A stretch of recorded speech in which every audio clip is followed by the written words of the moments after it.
ভাই হাবিব, এই যে 2 পয়সার মেয়র, 2 পয়সার এমপি, এরা তাদেরকে শেল্টার দেয়। অথচ আমি ব্যক্তিগতভাবে আপনাদের মতো আমিও বিক্রি, আমার বাড়িঘর তারাও অগ্নিসংযোগ করেছে, ভাঙচুর করেছে, টয়লেটের কমর উঠিয়ে নিয়ে গেছে, 182 ট্রাক মাটি আমার বাড়ি থেকে দিয়ে বিক্রি করে দিয়েছে। আজকে লন্ডনের মতো জায়গায় 2 বার রাশিয়ান হিটম্যান দিয়ে আমার বাড়ি অ্যাটাক করেছে। আমার আত্মীয় স্বজন, আমার নাতিনি ছাড়া আমার বাড়িতে থাকতে পারে না, এত ধরনের তারা ইভেন আমি লন্ডনের মতো জায়গায় আমরা সেই 11 দিন হাসিনাকে অবরোধ করে রাখার পরে আমরা যেদিন এমবেসি দখল, এক ধরনের এমবেসির ভিতরে 12 ঘন্টা আমাদের অবস্থান ছিল, শেখ মুজিবের ফটো সহ আমরা সেখান থেকে নামিয়েছি। আরে আমরা যদি দালালি করতাম, যেদিন হাসিনা বলেছিল যে চাঁদ দাও, সেখানে চাইলে আমি 1000 কোটি টাকার মালিক হয়ে যেতে পারতাম। কন্ডিশন একটাই দিয়েছি যে বেগম খালেদা জিয়ার মুক্তি ফার্স্ট, তারপরে বিকজ আমার মা, আমরা নেশন নিউজ মা বিক্রি করবো না, নেশন নিউজ আমরা দেশ বিক্রি করবো না। আজকে ইন্ডিয়ান কোলাঙ্গাররা এই আওয়ামী লীগকে তারা শক্তিশালী করে এই দেশের সেই সাম্য, মানব মর্যাদা, সামাজিক ন্যায় বিচার তারা ধ্বংসের জন্য সেই রাজনীতি তারা করেছে। এই জন্য তখন বলেছিলাম ওয়ান কন্ডিশন, বেগম খালেদা জিয়ার মুক্তি এবং তার সুচিকিৎসার জন্য দেশের বাইরে।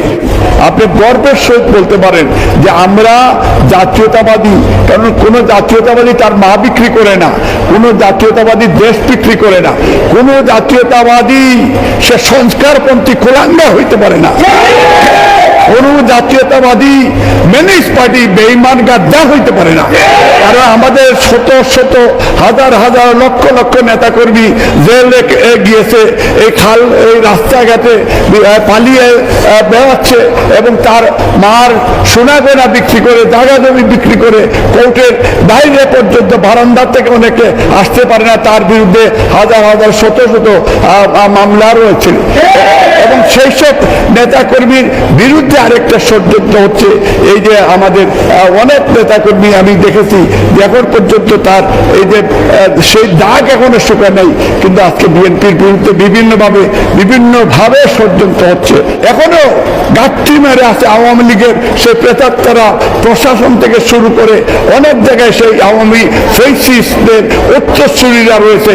এর মধ্যে আমাদেরও ম্যানেজ পার্টিরা রয়েছে যারা গত 15 বছর তাদের সাথে আতাত করে, তারা ম্যানেজ করে, দালালি করে, এইসব নেতাকর্মীর ব্লাড সাক করে তারা এখন পর্যন্ত বহাল তবিয়তে।